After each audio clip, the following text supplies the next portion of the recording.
Merci. Bonjour, mesdames et messieurs. Alors, je vais essayer d'être aussi pragmatique que Samuel Mayer et ne pas vous ennuyer avec ce que fait une agence publique, à savoir l'Agence de l'environnement et de la maîtrise de l'énergie.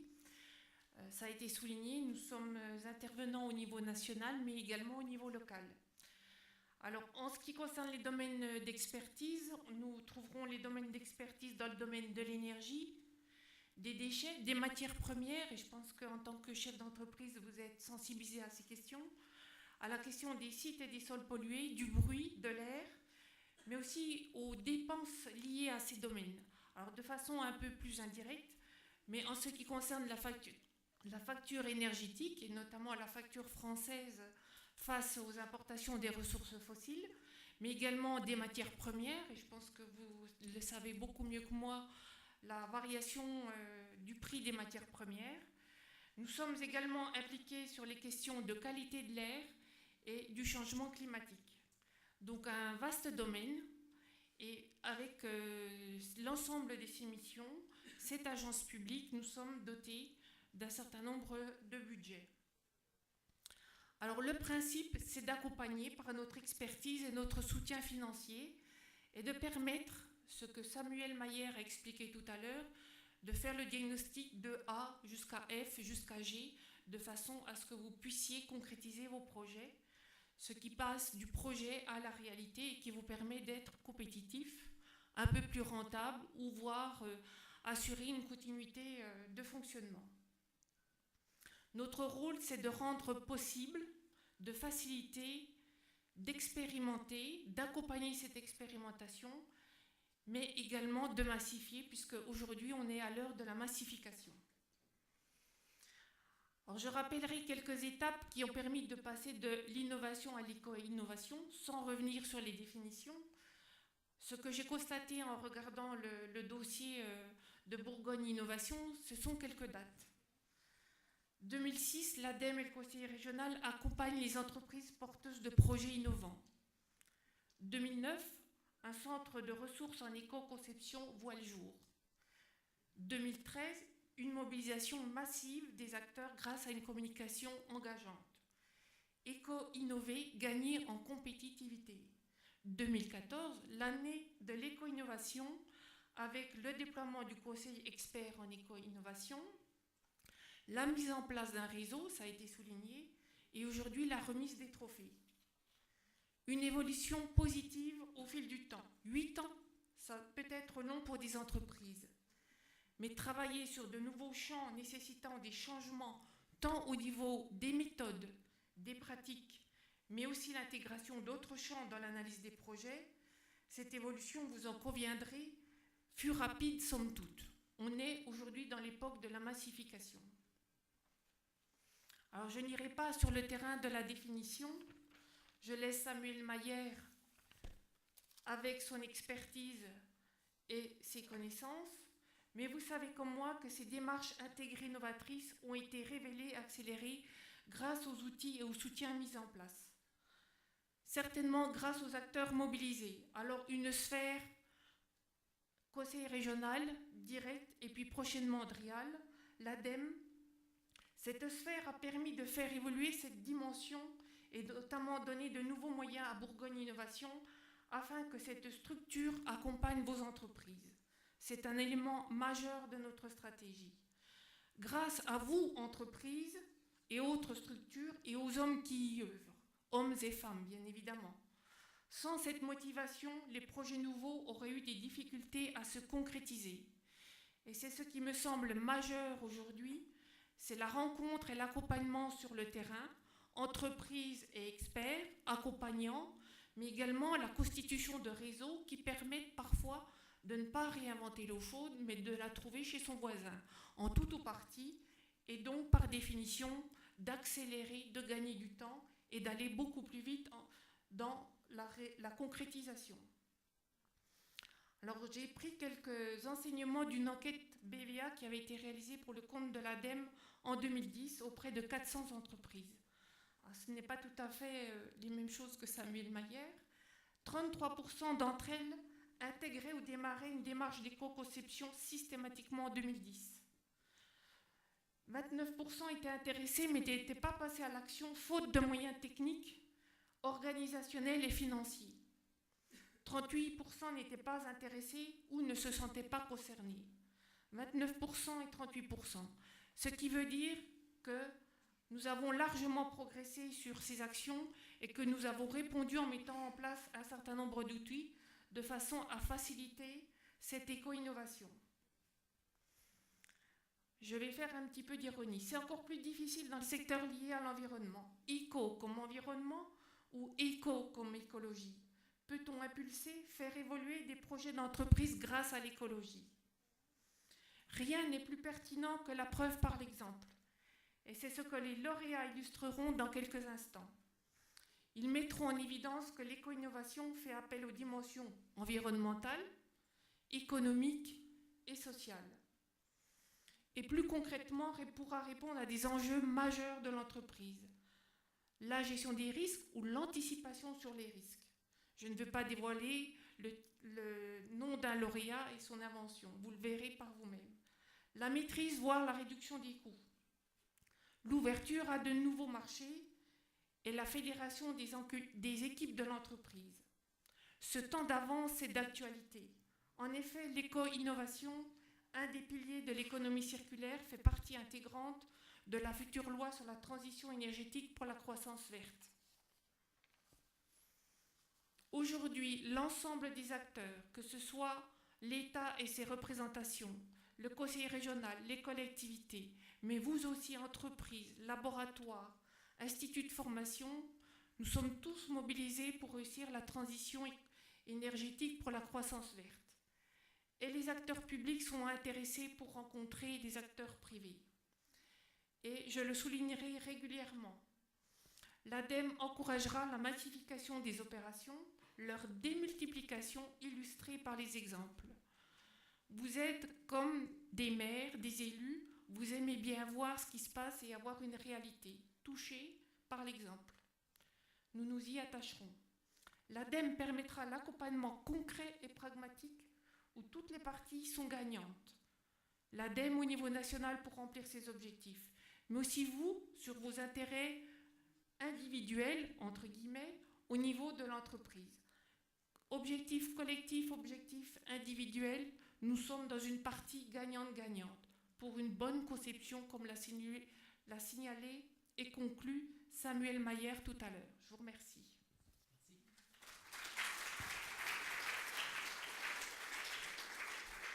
Donc sans plus tarder, je vais céder la parole à Bénédicte pour qu'elle vous raconte. Elle a aussi une belle histoire, l'histoire d'un concours éco-innovation. Vous étiez 25 entreprises ou laboratoires candidats à ces trophées qui ont été lancés au printemps, en avril de cette année. On a lancé ça en cours de semaine du développement durable et il y avait à peu près jusqu'au mois de juin pour postuler. Donc voilà, on était très contents.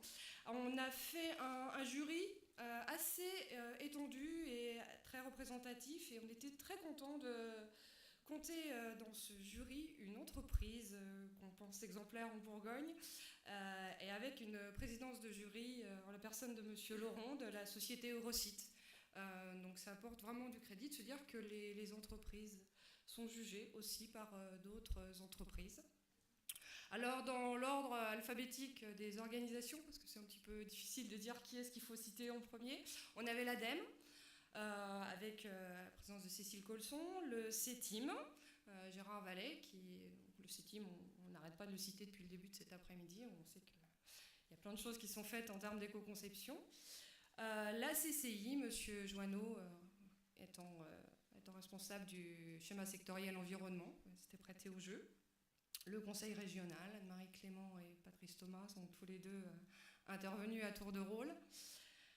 La DREAL, Diane Sentence, chargée de mission économie circulaire, donc a pas mal apporté son concours aussi, et on en parlera peut-être plus tard, certaines entreprises vont être candidates pour le prix entreprise environnement à Polytech, et nous a beaucoup aidé aussi sur cet aspect-là.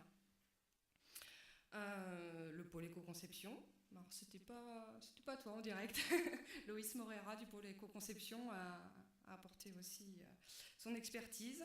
Et puis 2 représentants de l'Université de Bourgogne. Et là, ce qui était très intéressant, c'est qu'on avait à la fois l'aspect plus scientifique avec Claire-Hélène Brachet, qui était à la fois sur l'UFR Sciences et Techniques et sur l'école d'ingénieurs ESIREM, et une personne de la Maison des Sciences de l'Homme, donc Laure Abramovitch, qui était plutôt sur des aspects moins durs du côté scientifique, comme on peut parfois le dire. Et ça aussi, je trouve que ça apporte beaucoup de richesse au débat et vraiment un intérêt sur le choix du lauréat. Donc, 5 lauréats, hein, vous allez les découvrir bientôt. Sur ces 25 projets, franchement, ça n'a pas été toujours très difficile selon les catégories de choisir des lauréats, parce qu'on avait certains produits qui se démarquaient vraiment. Mais par contre, faire un choix, se dire lesquels on ne va pas présenter, lesquels ne vont pas pouvoir être en lumière, c'est un peu plus compliqué. Donc 10 projets quand même vont se retrouver dans l'exposition. Vous pourrez découvrir après de produits éco-conçus. Et alors, quel va être le prix de tout ça ? Eh bien, nous avons travaillé avec les 5 lauréats sur un kit de communication. Un kit de communication qui se concrétise par un petit film de présentation, une plaquette qui sera à disposition des entreprises, et puis cet objet très sympathique, conçu par 2 étudiants du master éco-conception plastique qui se trouve à l'Université de Bourgogne, donc là aussi à cheval sur l'UFR Sciences et Techniques et sur les IREM. Et cet objet dont je vais laisser maintenant la description à Gilles Caboche de l'ISIREM, qui va nous expliquer un peu comment il a été imprimé sur une imprimante 3D de l'ISIREM avec des matériaux respectueux de l'environnement, PLA. Donc s'il ne vous plaît pas, il est complètement recyclable.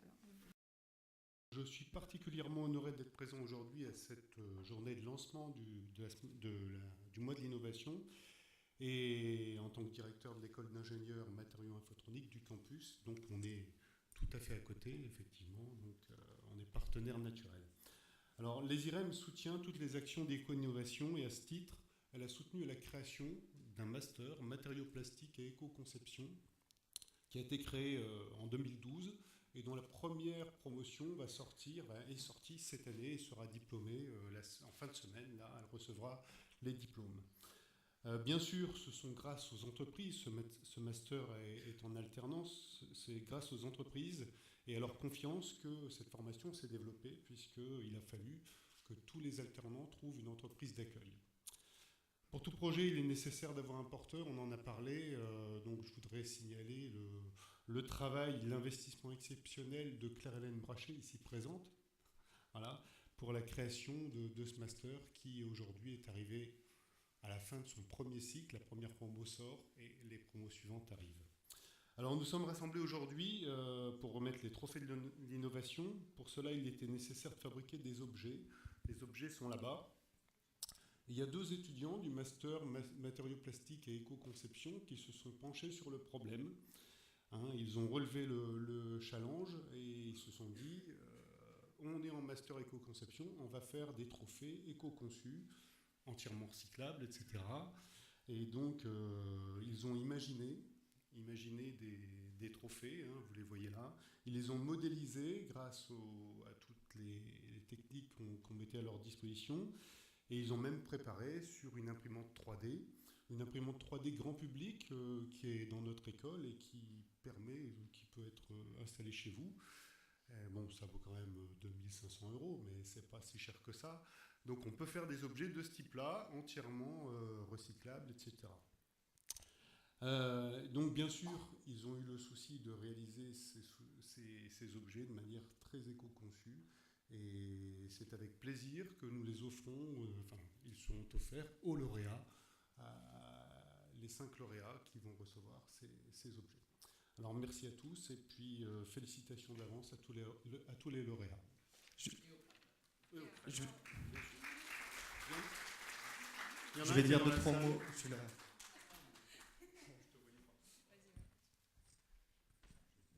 à tous. Donc, je fais partie des 2 étudiants donc, qui vont réaliser les trophées. Donc, je suis Vincent Chamaran. Et donc, j'étais accompagné de Pierre Audig. Donc, comme M. Caboche l'a dit, donc, voilà, c'est des trophées éco-conçus. Et donc, on a travaillé à la fois sur la matière. Donc, on a choisi de les réaliser en PLA. Donc, pour ceux qui ne connaissent pas, c'est un polymère qui n'a aucune goutte de pétrole réalisé avec ce polymère. Et donc, qui est issu de l'amidon de maïs. Et par rapport à la forme, donc on a eu l'idée d'utiliser une sphère donc qui représente un peu la planète Terre, qui est souvent utilisée pour l'écologie. Il faut avoir un peu d'imagination. Et autour du trophée, donc, il y a 5 flèches donc, qui représentent les 5 étapes du cycle de vie. Donc l'extraction de matière, la fabrication, le transport, l'utilisation et la fin de vie. Et voilà pour le trophée, donc j'espère qu'il va plaire aux 5 lauréats. Merci. On va peut-être commencer par le président du jury, Thierry Laurent, responsable R&D chez Eurosite. Alors à titre un peu personnel, Thierry, on ne dira pas depuis combien de temps on se connaît. C'est vrai que dans d'autres vies, j'ai eu l'occasion de vous fréquenter. Et c'est vrai qu'il y a 5 ans, il y a 10 ans, peut-être plus, chez Eurosite, on n'appelait peut-être pas ça l'éco-conception, je ne sais pas, je ne me souviens plus. Mais c'était vraiment une des valeurs fortes de l'entreprise. Et je me souviendrai toujours de la manière dont vous recrutiez certains de vos salariés. Effectivement, on disait chez Eurosite, vous allez venir chez nous, vous allez occuper telle fonction, vous allez avoir tel salaire, etc. Mais chez nous, on a une valeur. On a une valeur, c'est celle-ci. C'est l'intégration du développement durable. Et je voudrais aussi peut-être vous remercier parce que ce matin, je ne vais pas souvent sur Internet, mais j'y suis allé. Je suis allé faire un tour sur Eurosite, sur le site d'Eurosite, et j'ai vu qu'il y avait un petit clin d'œil à cette journée. Donc, je voudrais doublement vous remercier, Thierry, d'abord pour avoir fait les 200 multipliés par 2, 400 km, mais aussi peut-être pour ce clin d'œil que vous avez su nous faire, et je voulais grandement vous en remercier. Merci Thierry, je vous laisse dire un petit mot.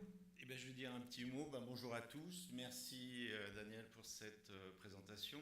Alors effectivement, Daniel ne l'a pas dit, je ne vais pas le dire non plus, mais ça fait un certain nombre d'années qu'on travaille la conception et l'éco-conception. Alors c'est vrai qu'au début, on ne l'appelait pas tout à fait comme ça, parce qu'on ne communiquait pas sur les aspects environnementaux, forcément. Et depuis, ça a bien changé. Et puis on l'a vu avec Samuel, maintenant, on communique sur l'éco-socio-conception. Alors ça veut dire qu'on a intégré un certain nombre de paramètres dans la conception. On l'a pas fait, on n'est pas passé d'un produit qui était conçu avant les années 90 sans se préoccuper de rien, à un produit vertueux qui a maintenant toutes les qualités environnementales et sociales.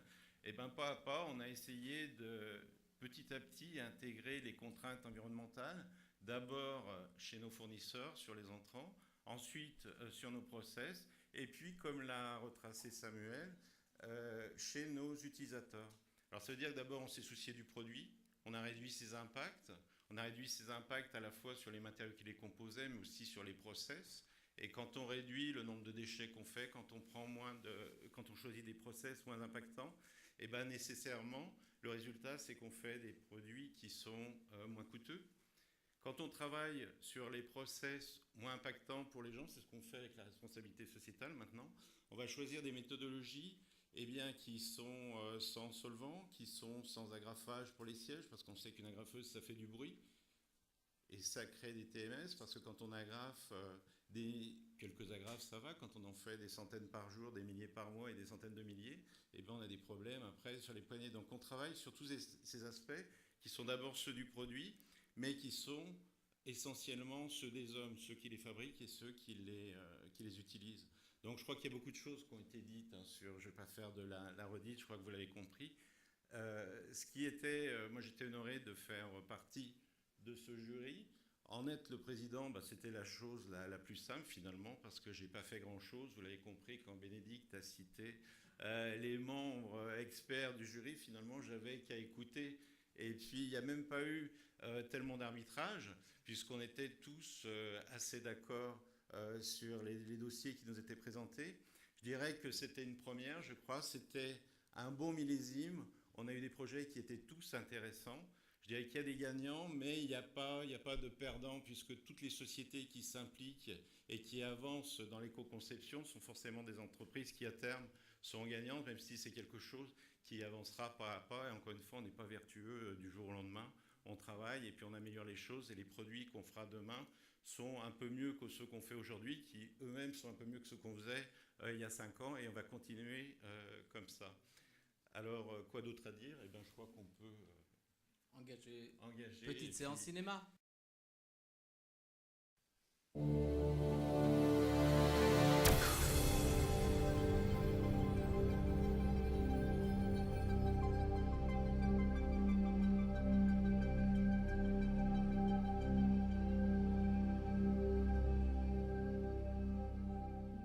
Savoie est une division du groupe Legris Industrie.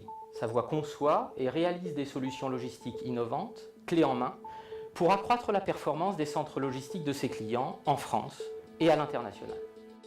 La fonction de convoyage est fréquemment utilisée dans les solutions logistiques, ce qui rend indispensable de disposer d'un produit particulièrement performant. Pour simplifier, le nouveau convoyeur Intellis de chez Savoie est comparable à un petit train électrique de notre enfance, c'est-à-dire des modules que l'on assemble les uns aux autres pour transporter des charges jusqu'à 32 kg. Ce concept par module plug and play permet de réduire les temps d'installation de 40%. Parmi les multiples apports de l'éco-conception, nous avons choisi aujourd'hui d'illustrer 3 points particuliers. Tout d'abord, chaque module Intellis est équipé d'une carte électronique. Ces cartes communiquent entre elles, apportant une intelligence déportée au niveau de chaque module. Nous limitons ainsi considérablement les volumes de câblage habituellement centralisés vers un automate. Deuxième point, la consommation d'énergie électrique est réduite de 45%. Le pilotage des cartes électroniques permet en effet de réguler le fonctionnement des rouleaux moteurs, suivant les charges présentes sur chaque module, donc au juste nécessaire. Enfin, le passage en tout électrique, sans mécanisme pneumatique bruyant, apporte aux opérateurs un environnement de travail beaucoup plus silencieux, sans compter l'économie de l'investissement d'un compresseur. Le produit Intellis s'inscrit dans la démarche d'amélioration continue des produits Savoie. La présence des cartes électroniques ouvre la porte à l'intégration d'objets connectés. Cette technologie va donc permettre dans les prochaines années de proposer de nouveaux services à nos clients. Suite à cette expérience d'éco-conception, nous comptons appliquer cette bonne pratique à l'ensemble des développements de la future gamme Savoie.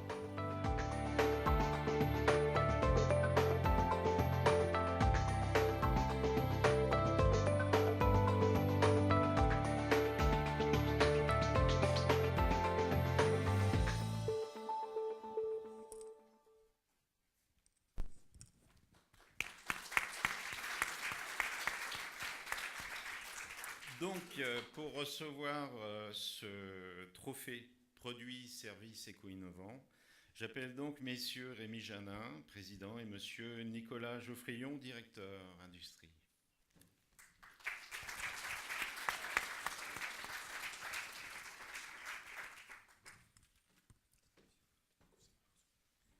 Bien, je vous remets ce trophée.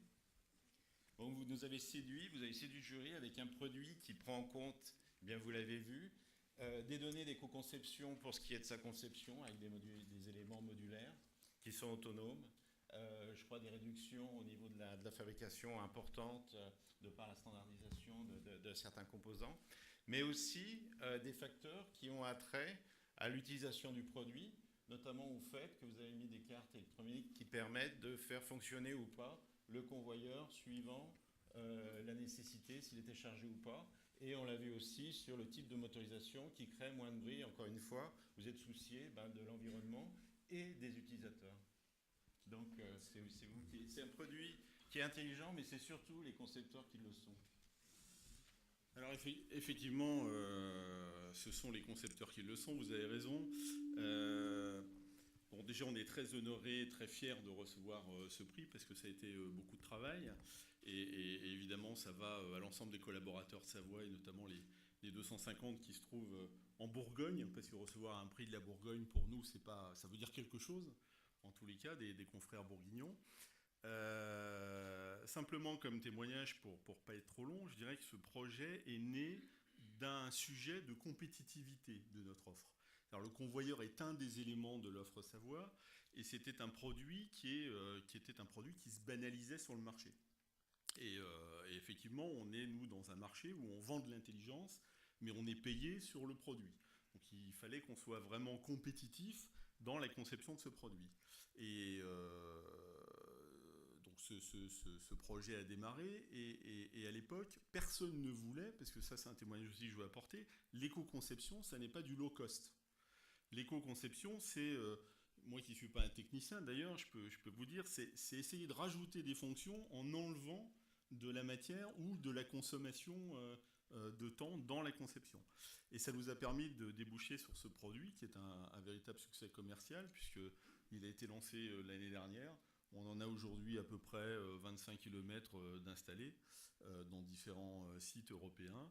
Et ça marche très bien, et ça nous a permis de gagner environ 30% sur le prix de revient en rajoutant des fonctions et en permettant une flexibilité maximum. Donc voilà, faites de l'éco-conception, c'est vraiment super, ça permet de diminuer les prix de revient, d'avoir des clients satisfaits, contents, et ça permet d'avancer en étant aussi précautionneux avec tous les sujets environnementaux. Merci.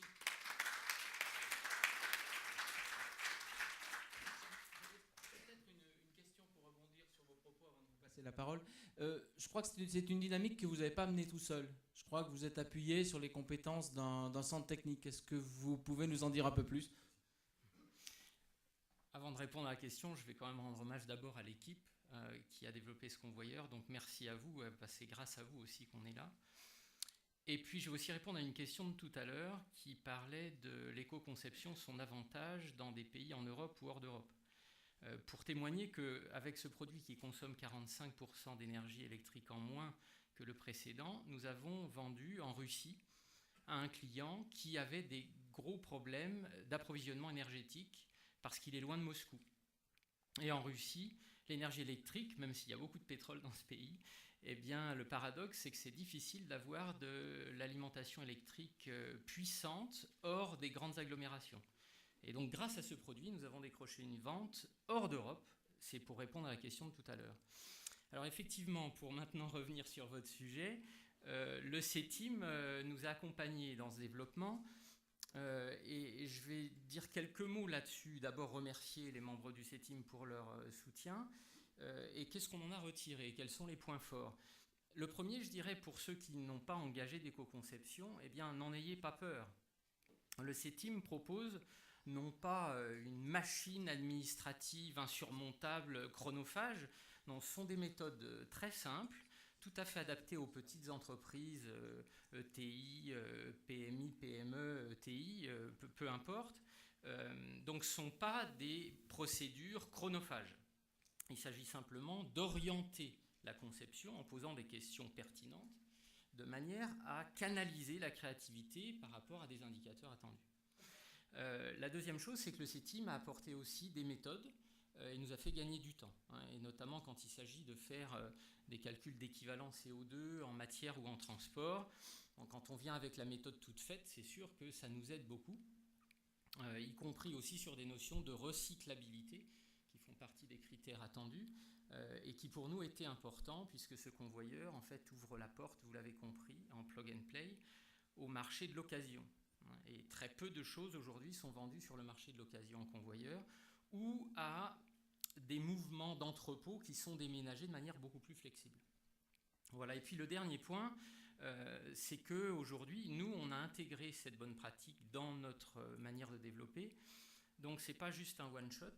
Et donc, la simplicité avec laquelle le CETIM nous a donné des orientations ou des méthodes permet, dans la durée, de capitaliser. Donc, voilà un petit peu le retour d'expérience de notre collaboration avec le CETIM, que je remercie encore une fois pour son soutien. Très bien, merci beaucoup. On va accueillir Jean-Claude Lagrange, donc vice-président économie au Conseil régional de Bourgogne, pour remettre le prix, cette fois donc de l'écotechnologie innovante. Et Jean-Claude, je vais vous laisser la parole quelques instants. Merci. Bien, bonjour à tous. Effectivement, je pense que le plus important, c'est ce qui s'est passé avant mon intervention. C'est surtout ce qui se passe dans les entreprises. Je sors d'une réunion où l'innovation était un des sujets majeurs. Daniel sait très bien de quoi je veux parler. Parce que je fais partie de ces élus, comme d'autres, qui pensent que l'innovation, elle est d'abord effectivement dans le terreau des entreprises bourguignonnes, dans les PME. Aujourd'hui, c'est dans les co, mais ça peut être dans tout type de domaine, et pas forcément que dans les grands groupes qui sont structurés. Je suis d'ailleurs toujours assez stupéfait de la qualité des projets qui sortent de petites entreprises, de PME, de TPE. Et je crois que c'est ce qu'il faut effectivement mettre en valeur, parce que souvent, c'est ici, dans ces entreprises, qu'on va trouver des potentiels de croissance, de création d'emplois. Et si aujourd'hui, c'est plutôt effectivement des process industriels qui sont reconnus comme innovants, on sait aussi qu'on peut innover en matière d'ingénierie, en matière de management, et pas toujours mettre ce terme d'innovation sous l'aspect technologique. Donc je crois que c'est important. Aujourd'hui, on lance ce mois de l'innovation soutenu par la région. On sait que tous les financements européens et autres ne passent plus que par cette grille de l'innovation, de la spécialisation intelligente. J'ai toujours dit aux commissaires européens qu'avant, sans doute que les Bourguignons n'étaient pas très intelligents parce qu'ils ne savaient pas faire travailler leurs entreprises. On parle de spécialisation intelligente maintenant. Avant, voilà, on parlait d'innovation. Je trouve que c'est quand même effectivement, quelque part, non pas une injure, mais une méconnaissance de ce tissu français. Petite remarque, j'ai vu tout à l'heure, sans porter de jugement, qu'il y avait un circuit imprimé, une plaque qui était fabriquée dans un pays voisin. Je sais qu'aujourd'hui, les deux pays se rencontrent, mais sachez quand même qu'en Bourgogne, il y a des tas d'entreprises, des PME qui font des circuits imprimés, qui font des cartes. Donc sachons aussi, je ne dis pas du Made in France, mais faisons un peu de Made in Bourgogne. On doit trouver dans toutes vos entreprises des sous-traitants, des co-traitants pour accompagner vos projets de développement. Et je pense que c'est tout ce type de démarche qui doit être mise en œuvre avec Bourgogne Innovation, avec la région et tous les partenaires, les acteurs économiques de ce territoire.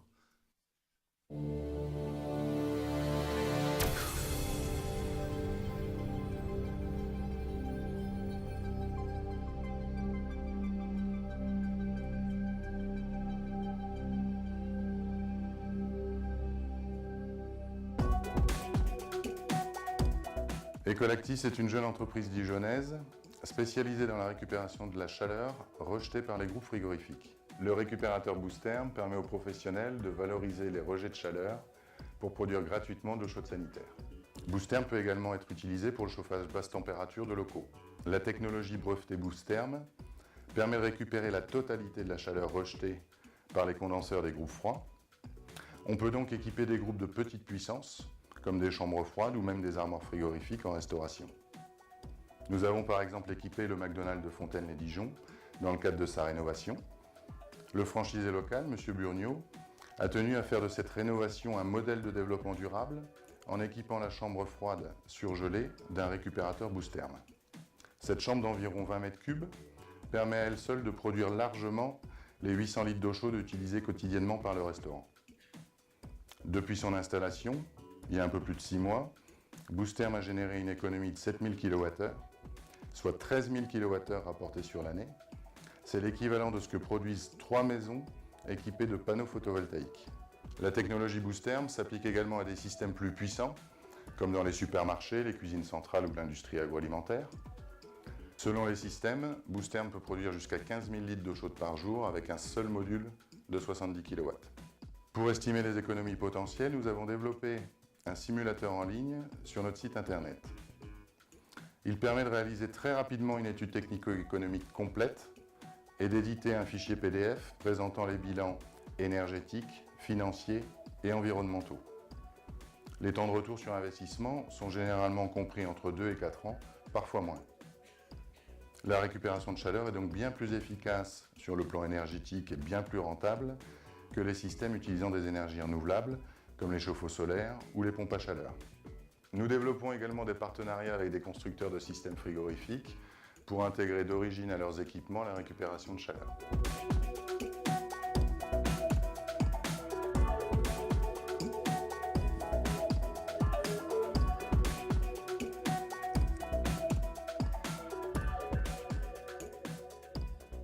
Bien. Sous vos applaudissements, donc j'ai le plaisir d'accueillir Laurent de Castecker, le fondateur d'Ecolactis.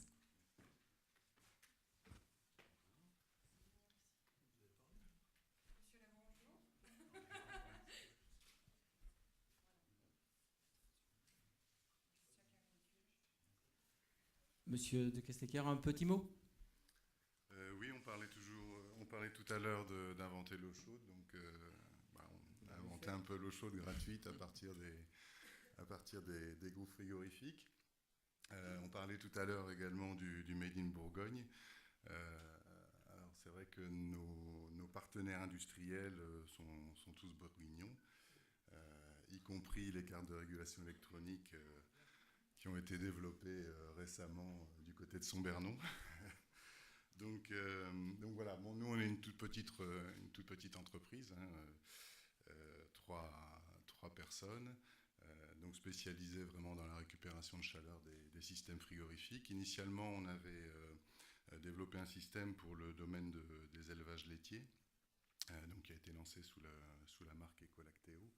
Et puis donc plus récemment, on s'est intéressé donc au domaine du froid commercial et industriel avec le développement de Booster, mais une dérivation du concept donc adaptée aux contraintes de ces secteurs. Donc les cibles que l'on vise donc, sont essentiellement les métiers de la restauration, hein, au sens large, du fast-food aux cuisines centrales, tout ce qui est métier de bouche, et puis également donc, distribution alimentaire, et puis également transformation alimentaire. Donc avec des développements à l'export maintenant, puisqu'on vient de signer un contrat de distribution pour l'Allemagne et la Suisse. Donc on est maintenant en train de déployer la technologie sur l'export. Voilà. Merci. Vous dites que vous avez déployé un partenariat avec l'Allemagne et la Suisse. Est-ce qu'on peut dire, parce qu'on le voit bien, les trois leviers sur lesquels les entreprises doivent s'appuyer pour assurer leur compétitivité de demain, c'est l'innovation, l'international et le développement durable. Est-ce qu'on peut dire que vous avez décrit les deux premiers aspects, est-ce que le troisième est présent? Je pense que oui. Ah bah l'international, oui. Je dirais dès la création de l'entreprise, quand on a eu nos premiers systèmes à vendre, je pense que la première année, on a dû en vendre plus sur la Belgique que sur la France. Donc voilà, l'international est au cœur même de la stratégie de l'entreprise. Donc soit au travers de partenariats de distribution, mais également donc avec des intégrateurs, puisque l'objectif in fine, c'est de proposer des systèmes frigorifiques qui incorporent d'origine la fonction récupération de chaleur, donc faire à la fois du chaud et du froid, ce qui semble être plus intelligent qu'aujourd'hui adapter la fonction récupération de chaleur sur un système frigorifique existant. Très bien, merci beaucoup. Je pense qu'on peut l'applaudir. Merci. Merci, monsieur le vice-président. Merci, Laurent. Alors, on essayait d'être innovant, puisqu'on disait on a un prix éco-technologie innovante, mais en fait, non, il y en a deux. Il y en a deux parce que le président le disait dans son intervention, les choix ont parfois été difficiles et tellement difficiles que lorsqu'il fallait en départager deux, on en retenait deux. Je voudrais proposer donc à notre directeur régional de BPI France, donc Mathieu Desfresnes, de nous rejoindre. Mathieu, juste en préambule, est-ce qu'on peut dire qu'au vu des projets que vous accompagnez dans les dynamiques d'entreprise, est-ce que cette dimension d'éco-conception, d'éco-innovation commence à apparaître, est franchement présente, va crescendo, que sais-je? Oui, alors effectivement, c'est une des raisons pour lesquelles j'étais extrêmement fier et honoré quand Daniel m'a demandé de remettre un prix, parce que au-delà de la bonne parole qu'on essaye de prêcher, nous, BPI France, comme tous les acteurs du développement économique au sens large, l'intérêt que je voyais, c'était de mettre en lumière un exemple concret de tout ce qu'on promeut au quotidien, au risque d'être un peu démago par les temps qui courent, pas forcément très, très réjouissants, et de mettre en lumière l'innovation, l'international, l'éco-conception, le développement durable au sens large, et aussi la capacité de montrer des exemples d'entreprises qui se développent, qui investissent, qui vont de l'avant, qui recrutent et qui portent bien haut les couleurs de la Bourgogne. Donc ça, c'était le premier point. Et le deuxième point, c'est quand j'ai su un peu plus tard à qui je devais remettre le prix, j'étais doublement honoré et ravi. Alors je ne veux pas dévoiler le nom tout de suite avant le film, mais ce que je peux vous dire, c'est que c'est une entreprise qu'on connaît et qu'on suit depuis très longtemps. Alors je le dis aussi facilement que j'étais pas là à l'époque, ce qui n'était pas le cas de Françoise Changarnier-Lao, mais une entreprise qui, je crois, ils me corrigeront si je me trompe, réalise aujourd'hui toutes les semaines le chiffre d'affaires qu'il faisait il y a 10 ans pour une année. Donc ça aussi, quand chez BPI France on dit on accompagne les TPE à devenir PME et les PME à devenir ETI, c'est bien ça la réalité. Dans un secteur aujourd'hui qui est pas celui qu'on cite instinctivement comme étant le plus florissant, en innovant, en se développant et en intégrant la dimension environnementale. Voilà. Merci Mathieu.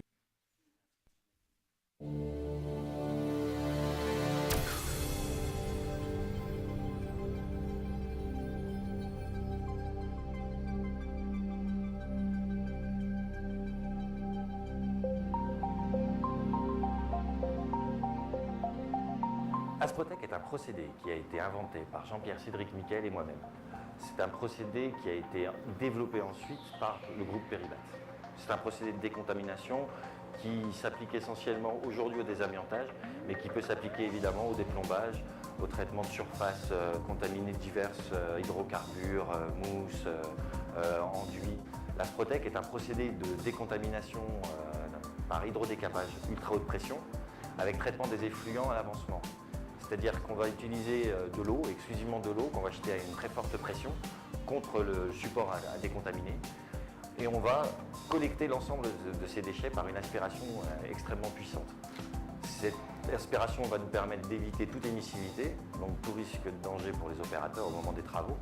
Et cette eau ensuite est collectée. Elle est traitée par différents systèmes de filtration qui, mis bout à bout, vont générer des galettes d'un côté, des galettes humides, donc non émissives, et de l'autre côté, de l'eau qui peut être restituée dans les réseaux d'UG ou, à terme, on l'espère, réussir à tourner en circuit fermé, c'est-à-dire de réutiliser l'eau de dépose pour la réutiliser une deuxième fois en dépose, voire une troisième fois, afin de limiter les consommations. Les avantages du procédé Asprotec, c'est que dans un tout premier temps, ça va considérablement réduire la pénibilité au niveau du travail vis-à-vis des opérateurs, puisque c'est une solution qui est robotisée.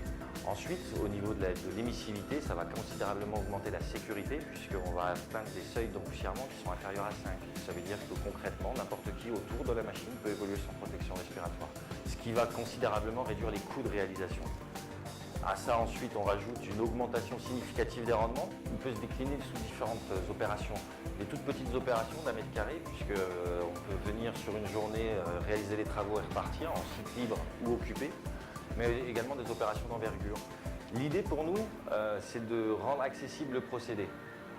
À l'heure actuelle, peu d'entreprises peuvent bénéficier de l'utilité et vraiment l'objectif, c'est de faire en sorte que l'ensemble de la profession puisse bénéficier de ce savoir-faire. Ça nécessitera une formation, puisque c'est une autre approche du métier du désamiantage, notamment dans les gestes à réaliser pour la bonne sécurité de l'opération. À l'heure actuelle, effectivement, nous sommes en développement d'un partenariat avec des confrères industriels afin de pouvoir diffuser l'ensemble du procédé aux entreprises. En complément des partenariats industriels, on travaille avec un organisme de formation qui délivrera l'ensemble du savoir-faire.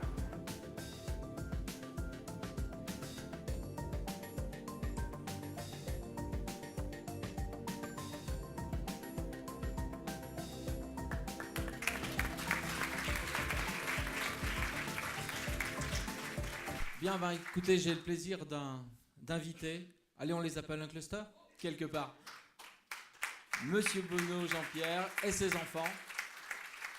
C'est pas si fréquent pour qu'on puisse le souligner.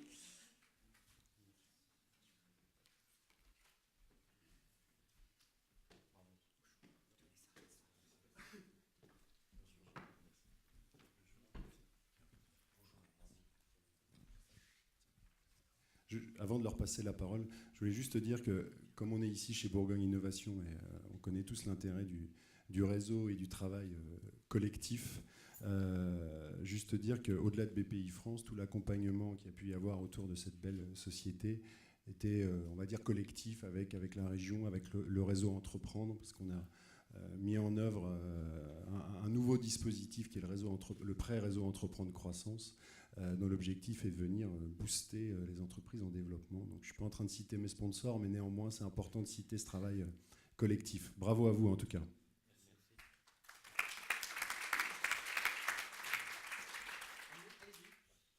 Même petit mot, merci à tous, bonjour.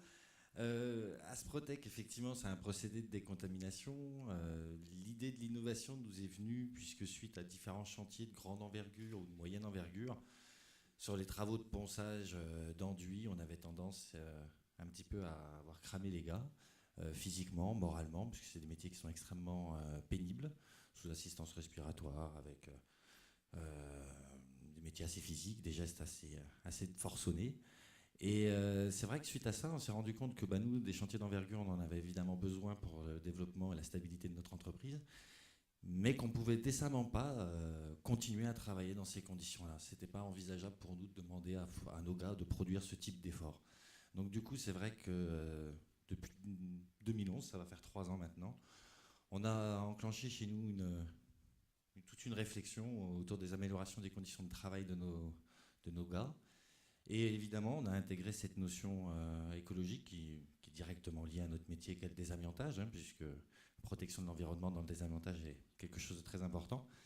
Et aujourd'hui, c'est vrai que pour nous, c'est du coup extrêmement un vrai plaisir d'être là, parce que ça clôt quand même 3 ans d'une bonne démarche de développement.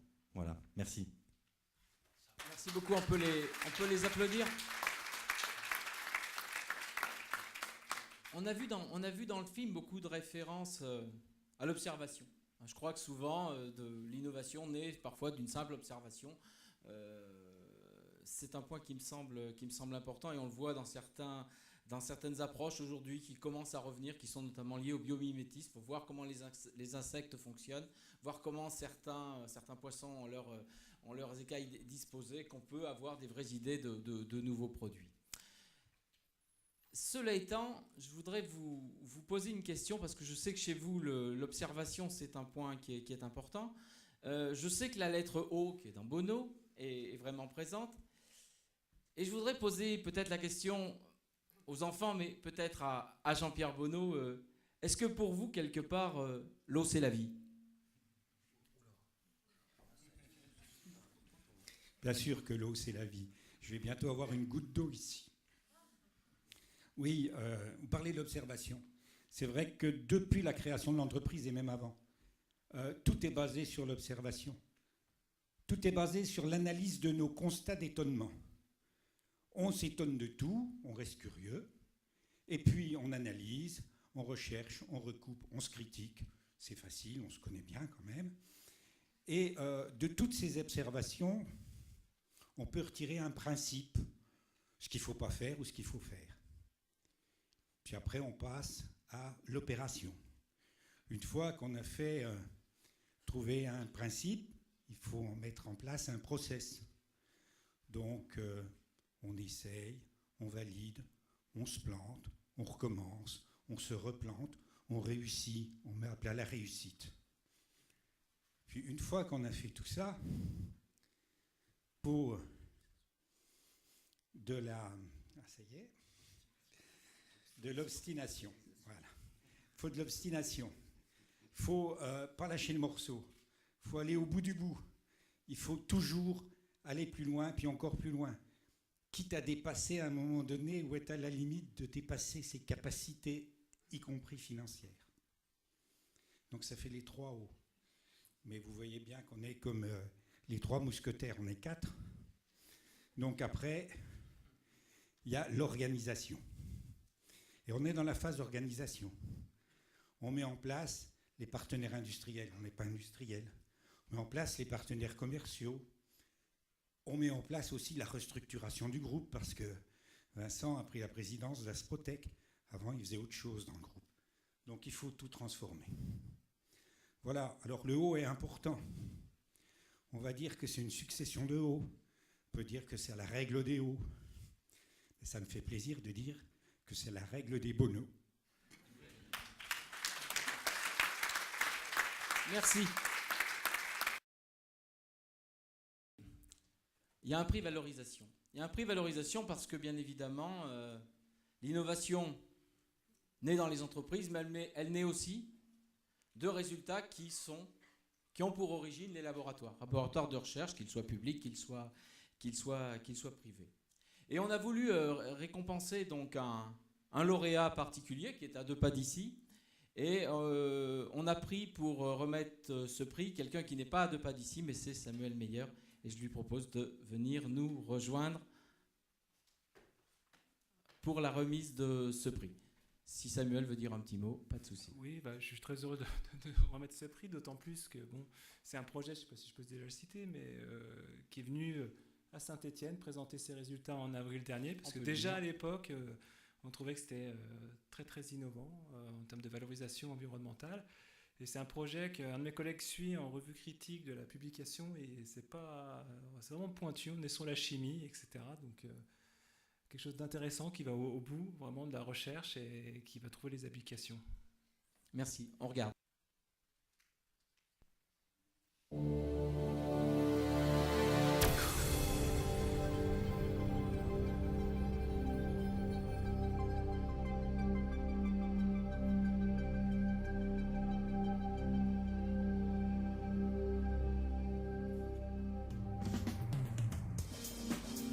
L'Institut de chimie moléculaire de l'Université de Bourgogne regroupe plus de 140 personnes, dont 80 acteurs en recherche et développement, avec de nombreux projets liés au monde socio-économique. Notre projet s'inscrit dans un contexte d'une chimie éco-socio-responsable qui veut répondre à une famille d'enjeux de l'industrie et de la société en tenant compte des contraintes environnementales. Ici, on voit que les composés hétérocycliques azotés sont au cœur de tous ces défis. Par contre, leur production à grande échelle est freinée par des méthodes à fort impact environnemental et dangereuses pour l'industrie. Ainsi, depuis 2011, notre équipe a élaboré une écotechnologie de rupture qui met en œuvre des sources chimiques non dangereuses et renouvelables comme des électrons, du dioxyde de carbone et des produits issus de la biomasse. Le principe repose sur le passage d'électrons dans un milieu recyclable qui transforme les matières premières en produits éco-conçus. La grande efficacité énergétique de notre éco-innovation associée à des matières premières économiques conduit à d'importants gains sur le coût de production et sur l'environnement avec un risque réduit pour l'industrie. Aujourd'hui, notre éco-innovation, primée en 2013 comme technique d'avenir pour l'environnement au Salon Polytech, est la seule à pouvoir prétendre à des productions significatives. Et grâce au soutien d'organisations régionales et de nos ministères, nous allons mettre au point un prototype de pré-industrialisation. Ensuite, nous aurons à traverser cette vallée de la mort de l'innovation qui sépare le monde académique de celui de l'industrie. Pour y parvenir, nos actions seront d'anticiper les applications de demain de nos molécules, de rechercher des fournisseurs, clients et partenaires industriels intéressés par nos compétences. Les pôles de compétitivité ont ici un rôle majeur à jouer, de redonner confiance aux industriels dans l'économie verte, de les inciter à investir dans des écotechnologies de rupture qui sont créatrices d'emplois.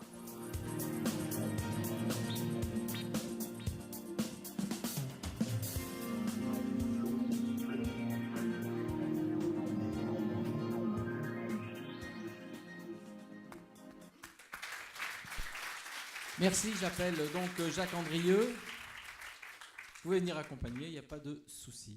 C'est vous.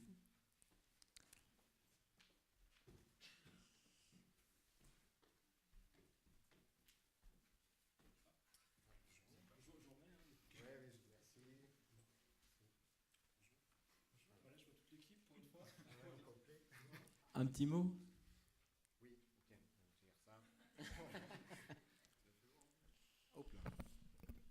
Oui, donc en fait, ce qui est intéressant, c'est que je fais partie, comme vous avez compris, d'établissements de recherche publics. Donc on est apparemment très loin du monde économique, des entreprises, vous êtes tous partis. Mais initialement, on a un peu pris le problème à l'envers au niveau d'éco-conception. On a d'abord travaillé sur des problèmes techniques liés à un procédé, au coût et à l'impact environnemental. Et comme on a vu dans cette vidéo rapidement, sur le risque pour le manipulateur, l'industrie. Et on s'est rendu compte en voulant résoudre ces problèmes-là qu'on faisait de l'éco-conception sans le savoir. Donc je pense que c'est un exemple qui faudrait peut-être retenir pour certains qui pensent que l'éco-conception est un domaine qui est difficile d'accès, où il faut avoir des compétences, où il faut avoir ingurgité les grands cycles, les grandes théories que Samuel a présentées au début. Mais en réalité, c'est quand même du bon sens au départ. Beaucoup souffert, n'est-ce pas? Donc là, je suis vraiment très heureux d'avoir ce prix, évidemment, parce que ça augmente la visibilité qui nous manque au niveau des établissements de recherche. Et j'espère qu'il y aura l'année prochaine d'autres candidats qui sont issus de laboratoires de recherche et qui vont s'y frotter un petit peu. Merci.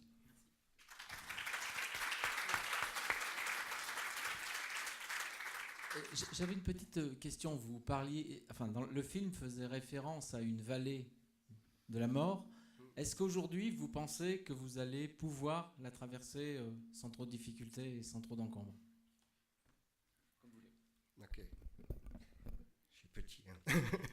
Donc effectivement, la grande difficulté quand on fait des découvertes au niveau d'un laboratoire, c'est arriver à l'industrialisation.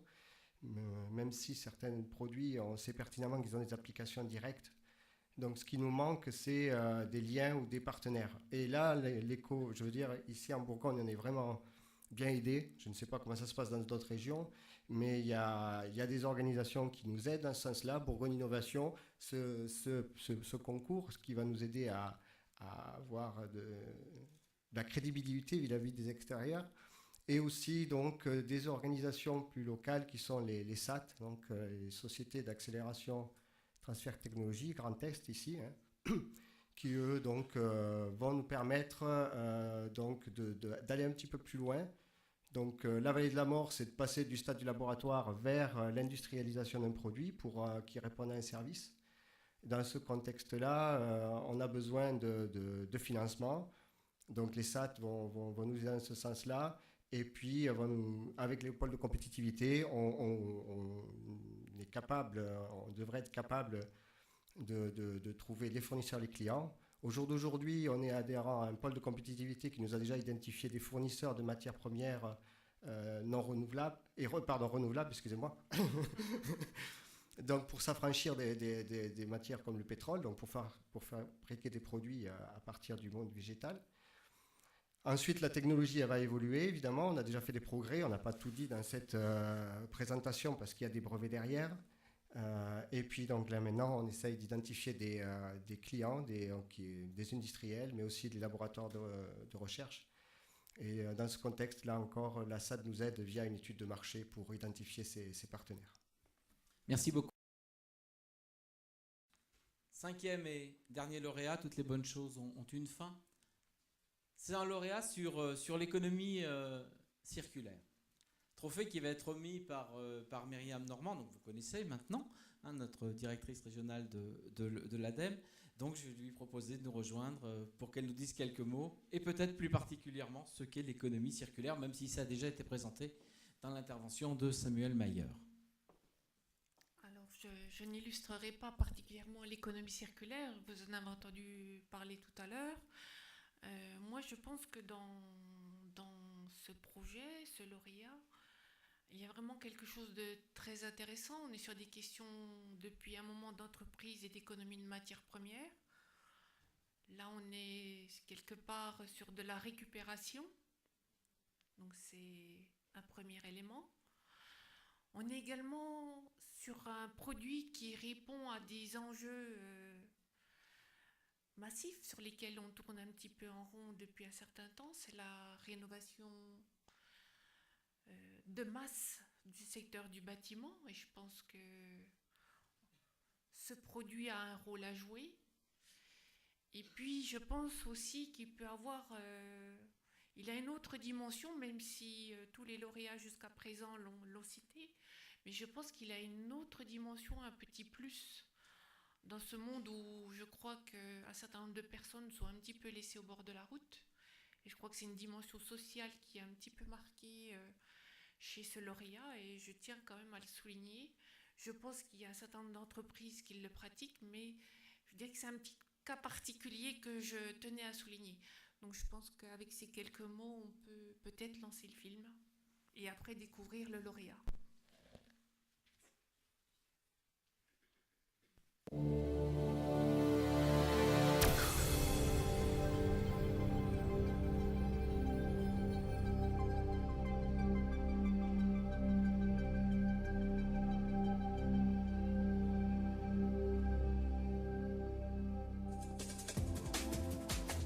Alors, ID Service, et idem sont les deux filiales qui animent le site de Chalon-sur-Saône.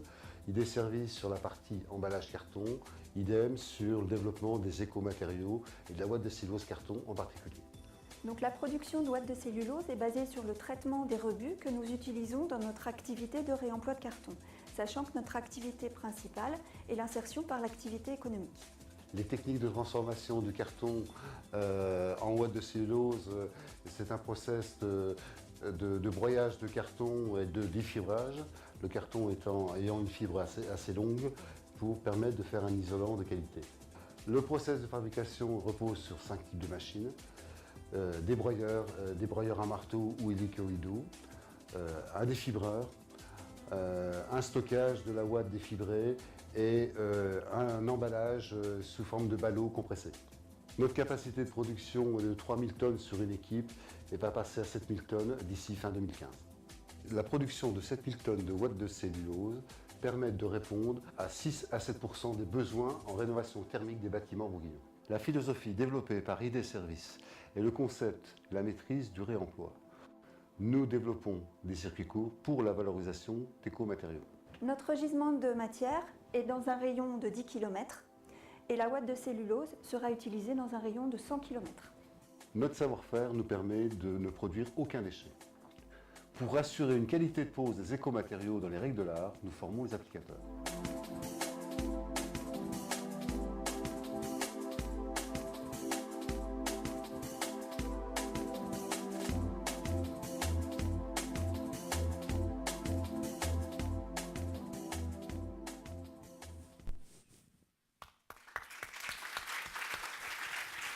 Bien, monsieur Marie, je vous invite à nous rejoindre si vous voulez l'accompagner. Ça m'arrangerait mes stats, mais en termes de parité, mais c'est vous qui voyez. S'il vous plaît. Merci.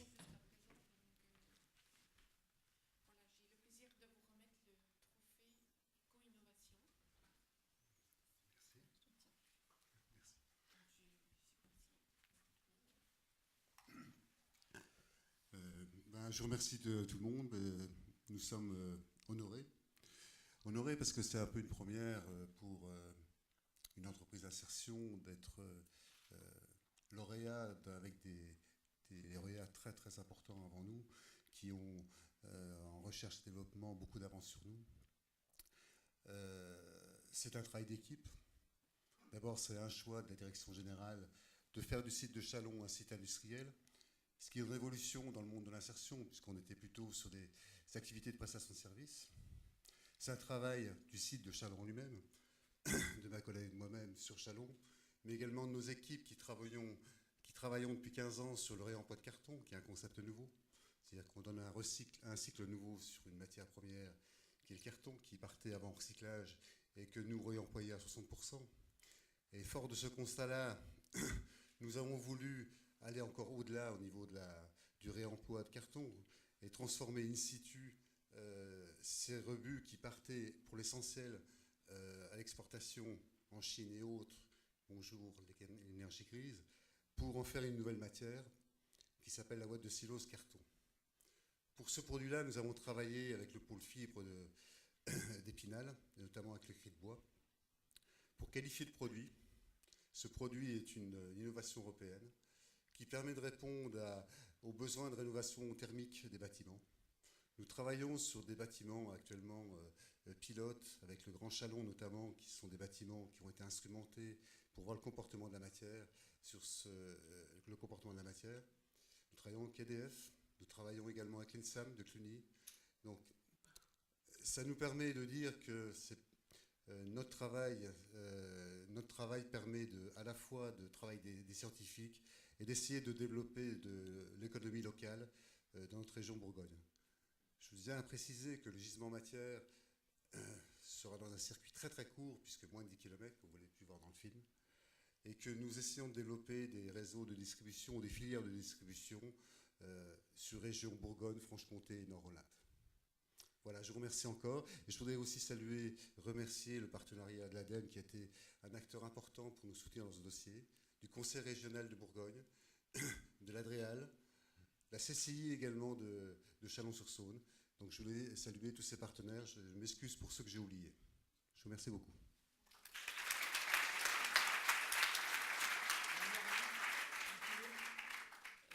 Donc je vous disais, une entreprise un petit peu singulière dans le monde de l'entreprise, je tenais quand même à le souligner.